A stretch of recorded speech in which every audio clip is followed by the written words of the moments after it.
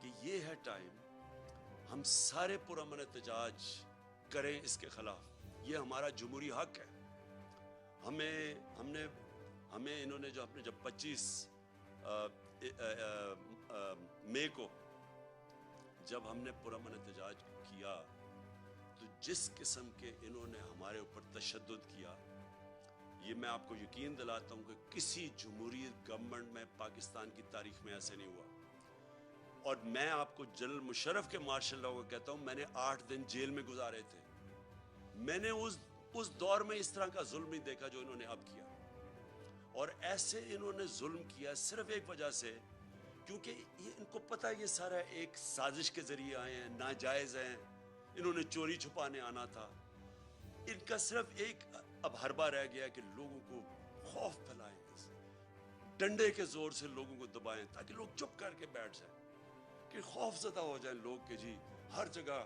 اور لوگوں کو ٹیلی فون آتے ہیں، کبھی صحافیوں کو ٹیلی فون آ جاتا ہے ان نون نمبر سے، کبھی سوشل میڈیا کے لوگوں کو اٹھا کے 2 دن جیل میں ڈال دیتے ہیں خوف پھیلانے کے لیے. میرے اوپر کوئی 9 پتہ نہیں کتنی FIRs ہیں صرف کہ کسی طرح ہم ڈر کے چپ کر کے بیٹھ جائیں. میں آج ساری قوم کو کہتا ہوں کہ آپ نے یہ خوف کا بت توڑنا ہے. یہ بہت بڑا بت ہے. یہ بت آپ کو غلام بنا دے گا. یہ بت اگر آپ اس خوف کے بت سے کی پوجا کرنا شروع کر دیا آپ نے، تو یہ یاد رکھیں کہ آپ اپنے اوپر ظلم بڑھا دیں گے. یہ ظلم بڑھتے جائیں گے آپ کے اوپر. مہنگائی بڑھتی جائے گی، چوری بڑھتی جائے گی. ساری چوری کی قیمت آپ ادا کرتے ہیں. جتنا یہ اوپر بڑے بڑے ڈاکو چوری کرتے ہیں، آپ اس کی قیمت ادا کرتے ہیں. انہوں نے 3.5 سال کیمپین چلائی اور مجھے پتا ہے کدھر سے پیسے میڈیا کے اوپر چلا، مجھے پتا ہے باہر سے فنڈنگ کدھر سے ہوئی ہمارے اگینسٹ یہ جو پوری سازش تھی. آپ یہ دیکھیں کہ آخری 2 سال میں 17 سال میں جو سب سے زیادہ پاکستان کی 17 سال کے بعد، اس کے باوجود کہ بینکرپٹ میں ملا تھا، دیوالیہ نکلا ہوا تھا، اس کے باوجود کرونا ہوا تھا، اس کے باوجود آخری 2 سال میں 17 سال کے بعد سب سے زیادہ گروتھ ریٹ تھی ہماری، یعنی ڈیولپمنٹ تھی. کرونا کے باوجود، IMF کے پروگرام کے باوجود آج دنیا اکنالج کرتی ہے جو ہمارا احساس کا پروگرام تھا. اسٹینفورڈ یونیورسٹی کی ریسرچ دیکھ لیں، انہوں نے اکنالج کیا کہ پاکستان ایک فلاحی ریاست بننے کی طرف جا رہی تھی. یہ ہم نہیں کہہ رہے تھے، یہ باہر کی دنیا اکنالج کر رہی ہے. ہمارا جو کلائمیٹ چینج کا پروگرام تھا، دنیا اکنالج کر رہی تھی. 10 ڈیمز ہم نے پہلی دفعہ شروع کیا کہ پاکستان کے آگے مستقبل کا سوچا جائے. اس دور کے اندر، مشکل دور میں، آج آپ دیکھ لیں کہ ہمارا معاوضہ کریں جو انہوں نے کیا کہ صرف 2 مہینے کے اندر. میں اپنی ساری قوم کو آج کہتا ہوں کہ یہ آپ کے اوپر خوف بھی پھیلائیں گے میڈیا کے. میں تو آج سلام کرتا ہوں ان صحافیوں کو، میڈیا اینکرز کو جن کے اوپر FIRs کاٹی ہوئی ہیں، جن کو ٹیلی فون کر کر کے دھمکیاں دی جا رہی ہیں. میڈیا آنرز کو میں ان کو سلام کرتا ہوں، جو 2-3-4 میڈیا آنر جو آج کھڑے ہوئے ہیں، اس کے باوجود کہ دھمکیاں ملتی ہیں، اس کے باوجود آج کھڑے ہیں اور حق اور سچ پہ کھڑے ہیں. میں آج اپنی ساری قوم کو کہنا چاہتا ہوں، آپ نے اس طرح کے لوگوں کے جتنے یہ آپ کو ڈرانے کی کوشش اور ظلم کرنے کی کوشش، اس سے نہ گھبرائیں. وقت آ گیا سٹینڈ لینے کا. میں آپ سب کو دعوت دیتا ہوں کہ اگلے ہفتے کی شام کو میں ایک بڑا پروٹیسٹ جلسہ کر رہا ہوں پریڈ گراؤنڈ میں، اور یہ ہوگا صرف پنڈی اور اسلام آباد سے میں لوگوں کو یہاں اکٹھا کر رہا ہوں. باقی پشاور میں اور پنڈی، لاہور میں، کراچی میں، ملتان میں، ہمارے جو بڑے بڑے شہر ہیں، ان سارے شہروں کے اندر، فیصل آباد میں خاص طور پہ، آج فیصل آباد میں جدھر مشکلوں کا سامنا کرنا پڑا ہے، میں ساروں کو کہہ رہا ہوں کہ آپ نے وہاں جلسے کرنے ہیں ہفتے کی رات کو، اور میں انشاءاللہ کروں گا پریڈ گراؤنڈ میں جلسہ. میں چاہتا ہوں کہ بھرپور طریقے سے آپ شرکت کریں، اور پھر سے آپ شرکت کریں میرے لیے نہیں، اپنے لیے، اپنے ملک کے لیے، اپنے بچوں کے مستقبل کے لیے. پاکستان پائندہ باد.